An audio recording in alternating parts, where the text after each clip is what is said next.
This patient's range of motion was so reduced that you can see in his shoulder he has maceration in the pectoral girdle because of that reduced range of motion to only about just past 90 degrees. The elbow had minus 50 degrees of extension because of spasticity. We targeted the medial lateral pectoral nerve, which improved range but not enough. Then we did through an axillary approach, subscapularis, teres major, and latissimus dorsi, all from the same entry points. Yeah, that's okay. So we're just going to show that this skin was so macerated, and now we have his range all the way up here, and we did pecs, but it showed that the subscap lats and teres major were tight, so they're much looser. Now we're going to target both the biceps, and the biceps improved most of the range of motion, but he still had some increase in tone, so Dr. Vincent went on to do brachialis. We went from minus 50 degrees range of motion to full extension of the elbow.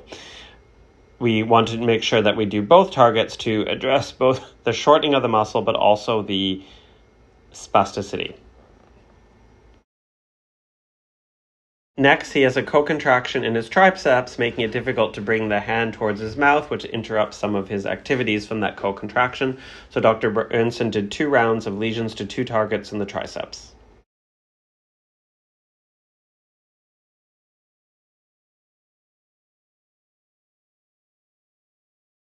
Next, we decided to do flexor carpi radialis for his wrist. His flexor carpi ulnaris was not need to be done because he achieved full range of motion after the procedure. You can see he could just get to neutral before the position, and he ends up in full range of motion. So when we put it all together, addressing the pectoral muscles, the axillary group of muscles, the elbow flexors, and then the wrist, we have significantly increased range of motion. He does not have a lot of active movements, but passively it is much improved. He specifically asked us not to do the fingers so that we don't affect his ability to hold on to his recumbent bike.